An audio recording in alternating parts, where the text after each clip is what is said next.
Hi, Emma. It's lovely to see you again. The last time I saw Emma, I was looking through that interesting studio that you can see in the background. So how are you doing today? Very good. Working away on your dragonfly, in fact. Oh, that's fantastic. Can you tell us about the dragonfly? Right, well, it's interesting. This is actually the second time that I've done a dragonfly, but I really am approaching it, in a different way to I would do approaching my foxes and my pheasants and my deers and all the sort of animals that are more flesh made. So I'm really approaching it like more like more mechanical, because they are definitely more they have body parts. They're more like shells and insects. It's fascinating actually to do an insect. Well, plus this dragonfly is like 2.5 meters by 2.5 meters, so it's not small.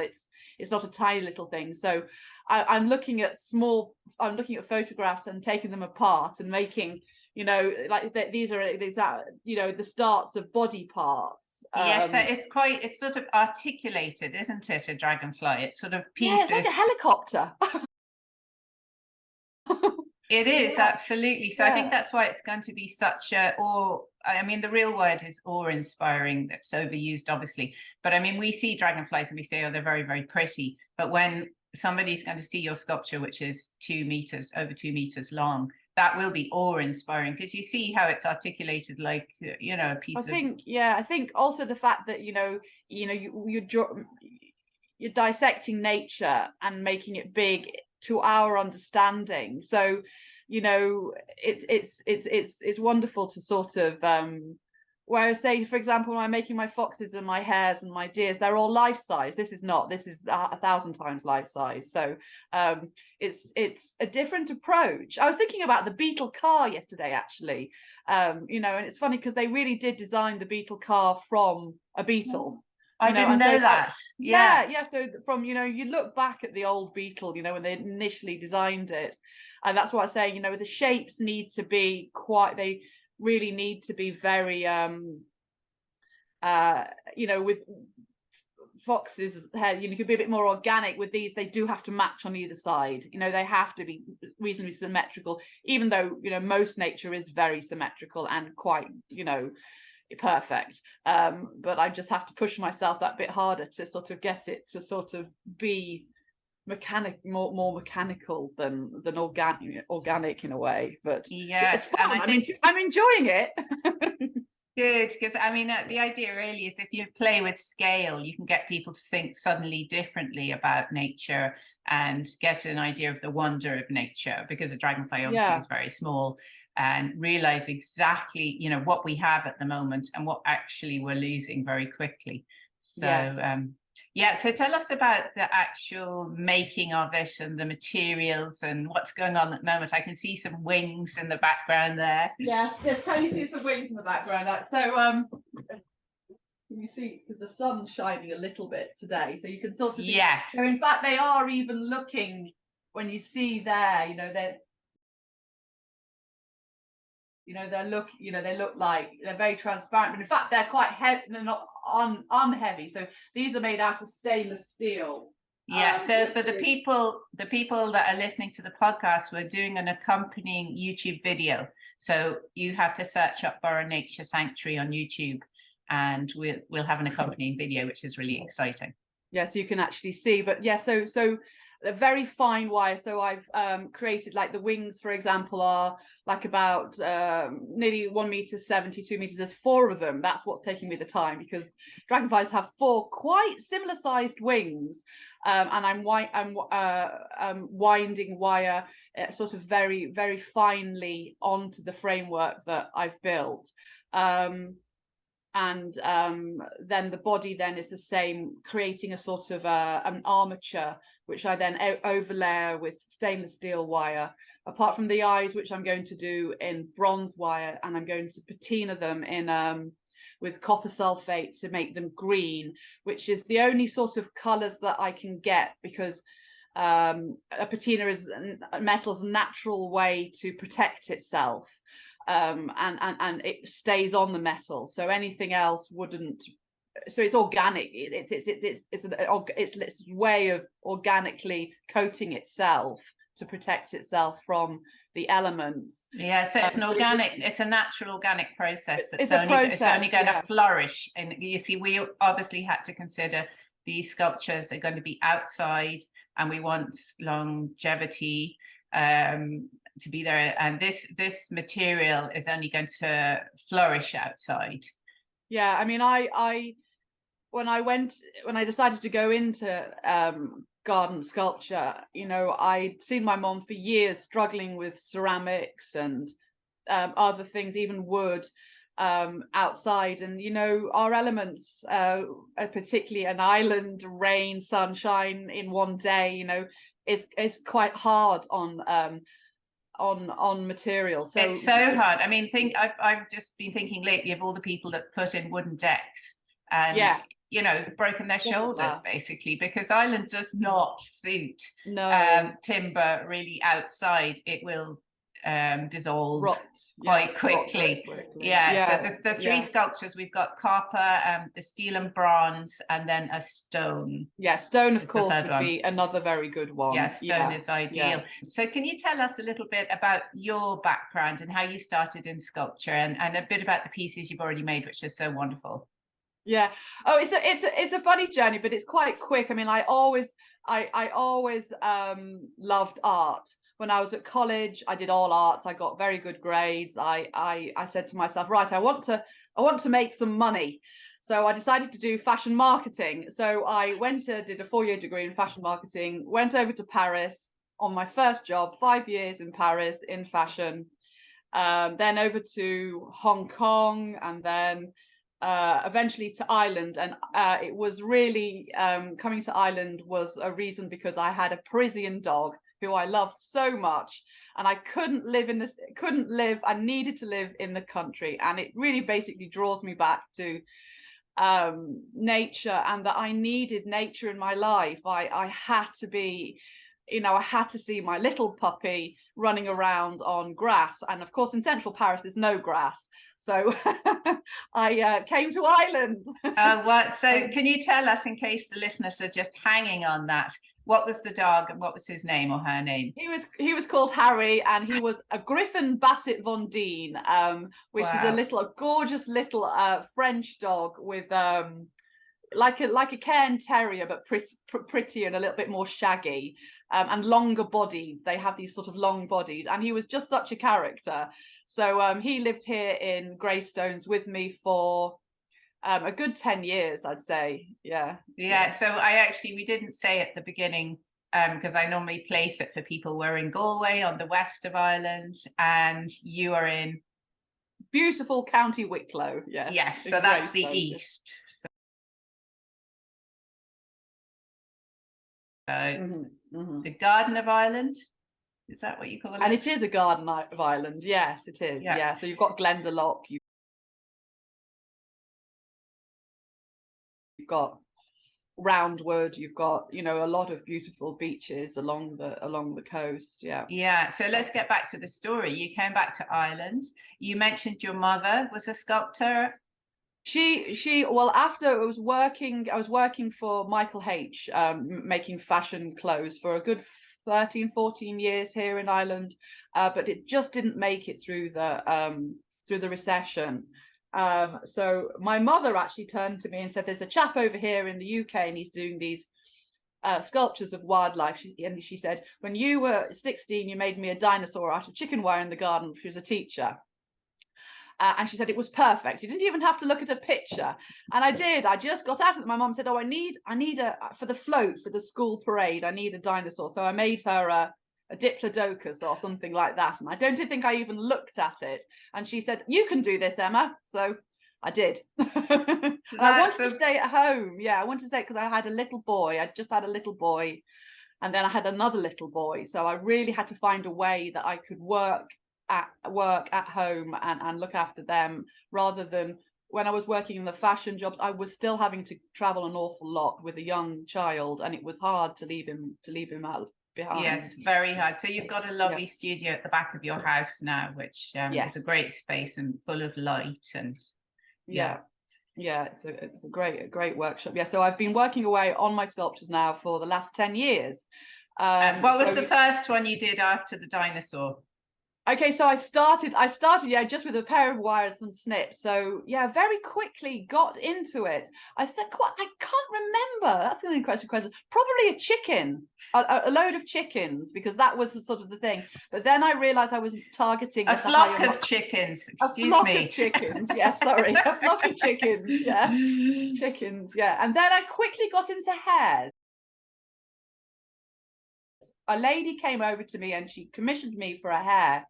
And now, still this to this day, a sitting hare is still my most popular sculpture. Yeah, they are very beautiful, and you can see them all on your website. You might as well just tell them the link now. So that would be my name, yes. So Emma Jane Rushworth, yeah. So yeah, but perfect. you Google garden sculptures and I come up quite quickly, which is good. So very good. You know, if you're looking for something in the garden, you know, that lasts for a long time, yeah. Yeah, so that we had the hares, and when I was in your studio, I saw that beautiful fox and the pheasant. And what other animals have you done? A deer. Oh goodness, lots of animals. I mean, currently I'm about to launch into 3 little animals for Laura Lynn. They have a tree.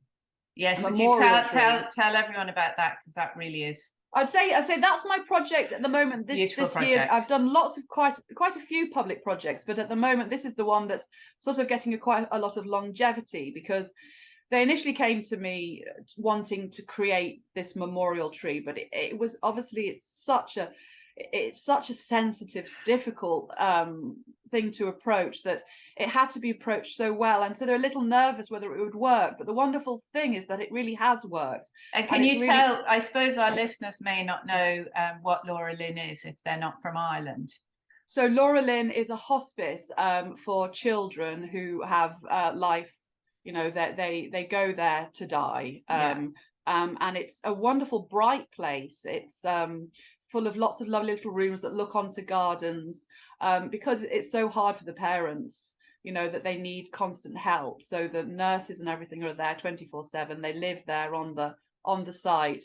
And my memorial tree is at the end of the path of a lot of little pods that look out onto this garden. And when the child dies, they create a leaf with their name on it, and it goes on the tree, and the parent puts it on a tree in the ceremony, and then the leaf comes off and I make it into a sunflower that's getting planted in the garden. But because that's worked, sorry, it's a sculpture of a sunflower with the leaves on. And then they actually also, now that the parents have asked to have a leaf to take home as well, so they're giving 2 leaves. And now I've been asked to do a little animal per year, because rather than saying the children that passed away in 2021, 22, 23, they don't want it to be like that. They want it to be more personal and more identifiable. So they've asked me to do a sculpture for each year. So I'm starting off on the first 3 years. So I'm doing like a robin, a squirrel, and a bee, actually inspired by doing this insect, because I thought, oh, I think there's a lot of ways to look at our insects. And you know, blow them up big and you know, proper size big sculptures. That's really wonderful. And unfortunately, when you told me the story originally, it's incredibly sad. And also the number of leaves is rising. Yes, it's very sad. And yes each year. So it's very sad, but it's so beautiful to have a wonderful piece to have of Laura art. Lynn, that they're ready. They know how to help the grieving process. Immediately you just go, oh God. Yes. But it rather than hide the grieving process, you need these processes to go through. And it seems that this nature is one of the things that really help people to identify back with the world, I think. So yes. So maybe we could link in with Laura Lynn and just send down tickets for the families or something if they want to come up to Galway, because that's another. Wouldn't that be wonderful? Yeah, I think you should maybe suggest that, or remind me to do that, because that would be lovely.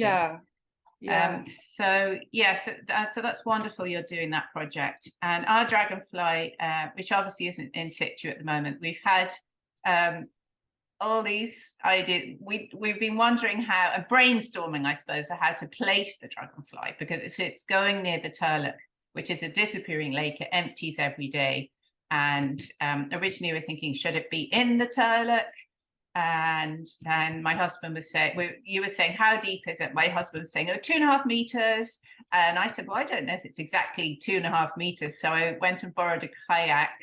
Fantastic. Proved him entirely wrong, because it was 4.3 meters. Yes, which is very different. I mean, that's the size of a 2-story house, you know? So, I know. Yeah, So, yeah. He's like, oh, totally unnecessary. 2.5 meters, 2.5 meters. Anyway, paddled out and dropped a little piece of stone on a string. And I patched that into the video as well. That was a lot of fun. Oh my goodness, it was absolutely beautiful. A sort of misty morning. Okay.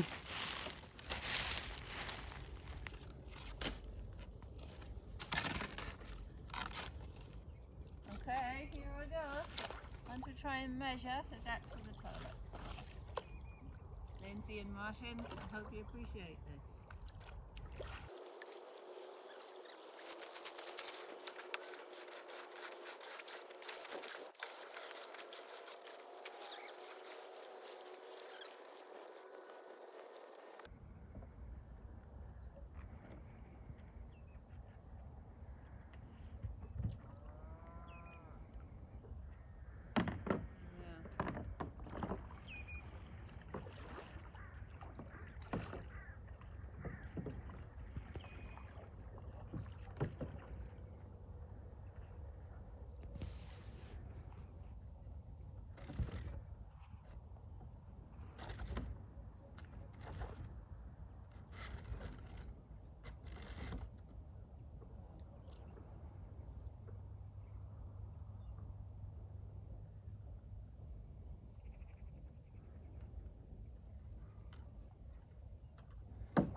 Oh, it And was. I saw the video. I really enjoyed the video because, I mean, it's just magical. But the wonderful thing is that the area that, you know, you've eventually chosen, I think people will be able to get closer to the sculpture. So I think it's probably more important. It's happened for the right reasons to actually not have it in the in the lake itself. Yeah, and we were wondering environmentally whether we should go and dump a concrete base into a turlock, which hasn't been touched ever, basically, because you can't get into it. So, and how would that work, and would it fall over and everything? So it's now going to be just above the view of the Turlock, and Roy is moving, so I have to give him credit for this now. He's moving a bench, which is quite a huge work, because it's set into the ground. He's moving a bench above it, so you'll be able to sit on the bench, and then the Dragonfly will be in your view and the Turlock will be in the back. Be able to sit and enjoy it. Yeah, you'll be able to sit and enjoy it and take a picture next to it, showing the scale of it and the wonder of that. And I was explaining to Emma before she saw the video, the Turlock is black water because it comes through the peat bogs of Derry Bryan. It's the water catchment area, so it's very dark. So if it reflected, I mean, when I was in the kayak, the trees just, you know, when you get a little break in the clouds, the trees reflect like glass. Yes. Because it's black.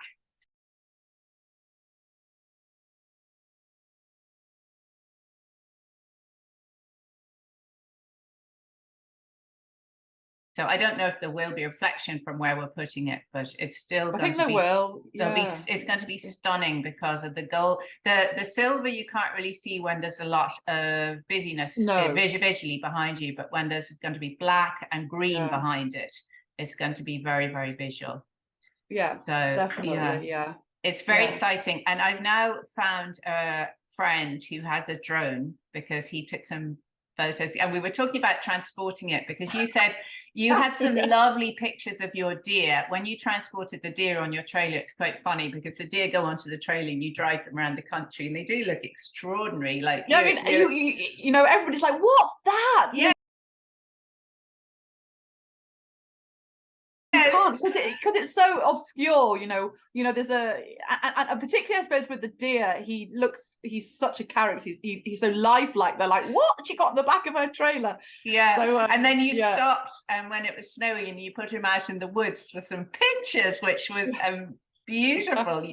You have to upload those. I haven't got those on my website. Put them up. Or have you got Instagram as well? Yes, I find I'm very naughty because you know, websites sometimes take so much time. So Instagram, I just find much easier. So I just upload everything to Instagram. Yeah. Okay. So we'll have to find you. What's your Instagram handle? I'm not sure. Okay. Well, I'll find it, and we'll put everything in the show notes. So what I would love is when the Dragonfly is coming across Ireland from Wicklow to Galway, if we could get some drone footage of it coming across the country on the back of the trailer. I think because you won't be able to cover it up. It'll have to just go in the trailer, and you know, with you know, ropes around it, straps. Yeah. And then it's when it comes here, it's going to be fixed onto a pole, some kind of a curved pole that's about 2 meters high. Yes. With the idea that people can't jump up and swing off its tail. Yes, unless it's a terribly large man. Yeah. So fingers crossed. Yes. No children will be above 2 meters. Yes. So it's all very exciting. And can you tell us about some of the other projects that you're working on, or have you got anything else in line after? So just of sort of the major ones that I've done. I mean, the other very interesting one, I often do something for Bloom, you know, the garden show. So last year I did a full-size dairy cow for the National Dairy Council of Ireland. I saw that. Yeah, that was very impactful. And it's very interesting. And I think, you see, it was done solely to sort of try to promote healthy eating for the cow, to reduce the carbon footprint of the dairy industry in Ireland. Obviously, because if they eat terrible food, they fart so much that, you know, it's not good for the ozone layer. If they're made out of steel, that's much better. They won't be farting. Yes. So she was called Daisy. Did she have an udder? I can't remember. Yes, she did. She had an udder. I actually did her udder with nipples and everything, wire nipples, and she had beautiful big long eyelashes because I wanted her to be pretty, you know, a bit more like a daisy cow. So she got to pretend to eat lots of buttercups and numerous other fantastic foliage. But I did like the idea that helped people to identify with nature again, and how important it is that we, you know. And was she protected from people, or did people maul her? That's obviously. Yeah, they were close enough. They're about a meter away from her. So they couldn't actually get to her. No, because they're sort of the show guards. Had a little old gate on it. Another interesting one I've done, and you can still see it today up in Dublin. It's a big blackbird and hands which represent St. Kevin and the blackbird. So they're full size, they're enormous, like sort of 2 meter sized hands, and like a 2 meter, maybe 3 meter blackbird in the atrium in St. Kevin's Port Hotel in Dublin off Camden Street. I've seen a picture. It is wonderful. Yeah, it's uplifting. I like that again. Really is. That's a fun project. Yes, so we hope we'll definitely share that one as well. That's so nice. And can people get up to that one? Are they within? Yes, that's always seen. So you know, they would. And you can touch it.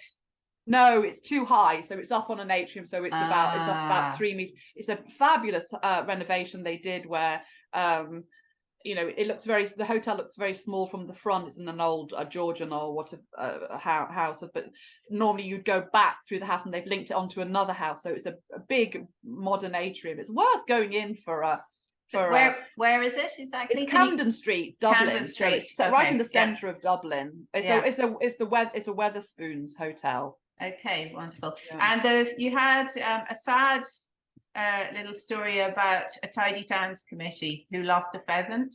Was it a Oh pheasant? God, yes. Oh yes. Oh, I've had a couple of. I've kind of yes. So yeah. So I put in a roundabout. No, it was a roundabout, and it had 2 herons, 3 what are those birds that seabirds, what are they, terns, I think, 3 terns and about 100 bulrushes, and anyway, so as soon as I put it in, a week later somebody came and pinched one of the herons. So a local lady wrote a wonderful poem. I can't remember it, say, you know, goodbye Harry the heron or something like that, and they found it 2.5 years later, but by that time a local man had commissioned me to make another one, replace it, that is now there on the roundabout, so it's all okay. They're all, yeah. it's all, so yeah, it wasn't malicious, it was more over enthusiastic night yes. out. Yes, I think so. Yes, it ended up the heron flew off somewhere with a group needed a friend. merry people. So look, Emma, it's really great to have you on the podcast, and so we're going to link in the bit of video, which is a lot of fun now, so we can watch the video on YouTube as well. And is there anything else you'd like to say to the audience, and you know, your contact details and links and anything like that? Yes, of course. Please take a look at my website. I work constantly up here in the workshop. I do private and public commissions. Most of my private commissions are usually wedding anniversaries. So it's a wonderful way to celebrate a very important family milestone. And often people get together to commission a piece, like groups of sisters and brothers, or children for parents. Very unique gift. Yeah. Yeah, so very often it's boxing hairs would be my main wedding anniversary gift. Which it's quite funny, because I think couples obviously think, oh well, that's it, you know, whether we're fighting or we're loving, you know, it's something that says about relationships and yeah, that sort of thing. Yeah.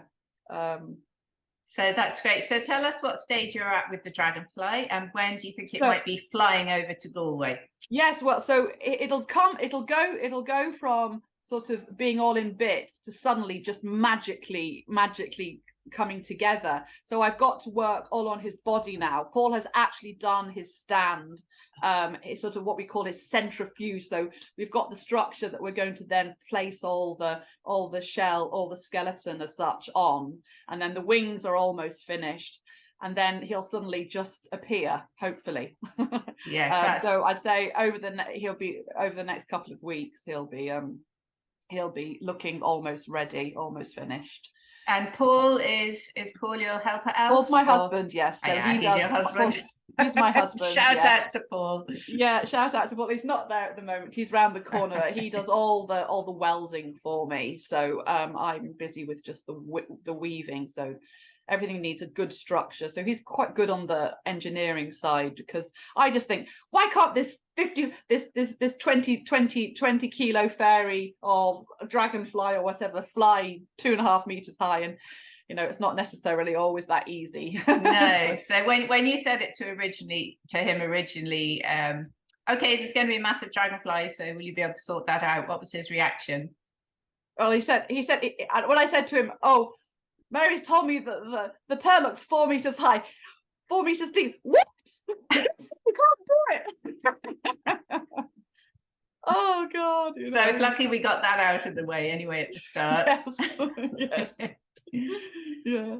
So, well, look, thanks so much. You can get back to your creativity now. Yes, back to dragonfly wings. Yeah, back to dragonfly wings.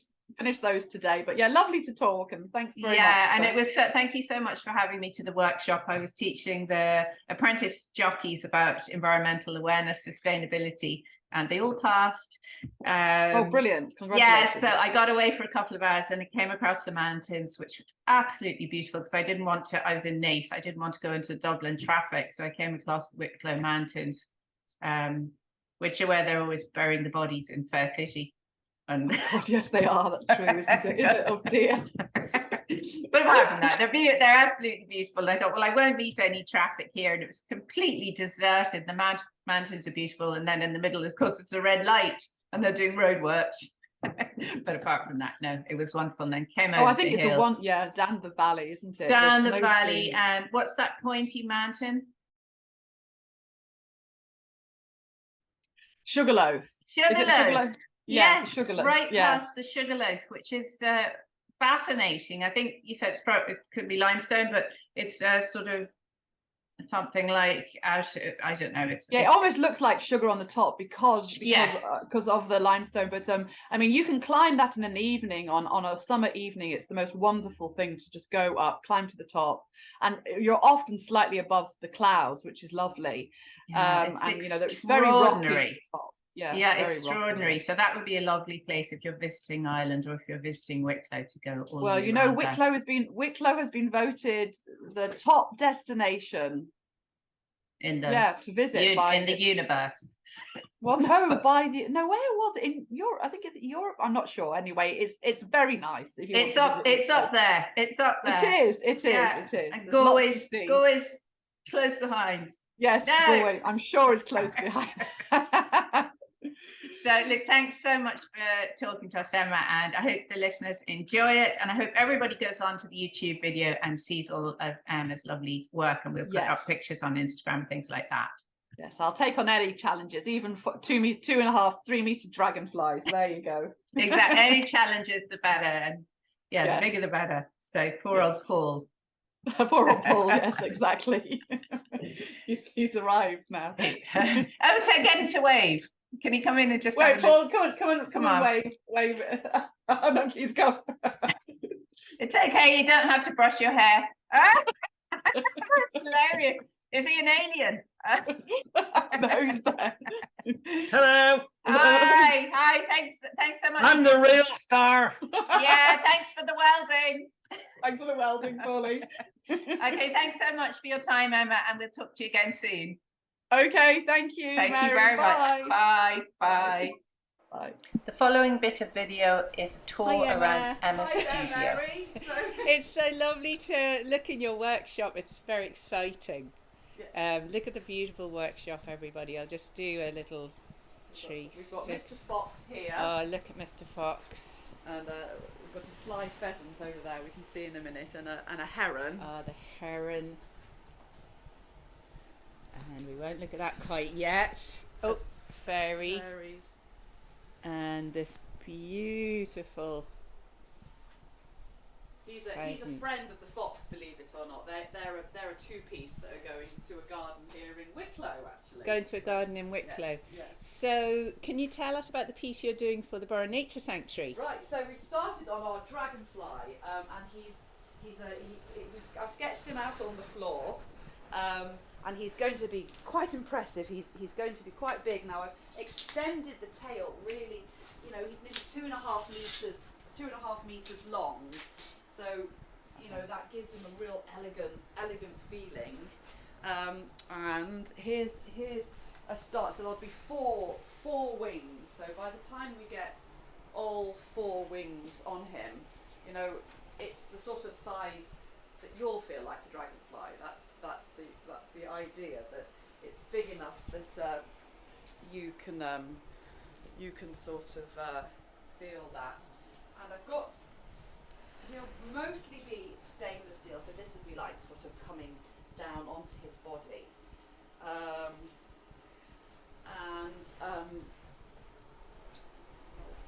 think I'm going to be able to do his eyes in a sort of a greenish colour as well, just the eyes. So you'll get this, where you see on the fox, this greenish colour here. So his little eyes will be that technique, and then the rest will be all this sort of shiny stainless steel that does always work very well in sunlight. So you get a really good feeling. Yeah, and with the grass behind. Yeah. So how do you make how do you start and how do you make the piece? Okay, so for example, this wing is all just welded together, which does take some time. It's TIG welding, so it's quite fine. And then here is an example of a certain gauge of wire. So this is the gauge of the wire that Interesting. I'm using. Now to get this sort of feeling on this, like a spider web, I work away at weaving this in. Fascinating. So it requires gloves because stainless steel, believe it or not, is one of the strongest wires. So I've just sort of wiring this on, and I might go the other side. And the reason we're using stainless steel is this piece is going to be outside. yeah, so it's outside. So stainless steel is so strong and it doesn't rust. It actually likes water. So it will live for many, many years outside in the Irish countryside. So I just weave away these little veins, in a way, of the wing that will bounce in the sunlight. So something like that. Sometimes it can be very tricky. Brilliant. There we go. And then when we get to him, we haven't done his body yet, but it will be a framework. So here's an example of a fox. Actually, that's a better one because that's actually Oh yeah. almost finished. So there'll be a carcass like this, and then I'll weave Put over. him against the floor. I can see I'll it a little. weave- Yeah, that's I'll a bit weave better. over the fox. So you can see how this is a carcass, and then there's a full fox over there by the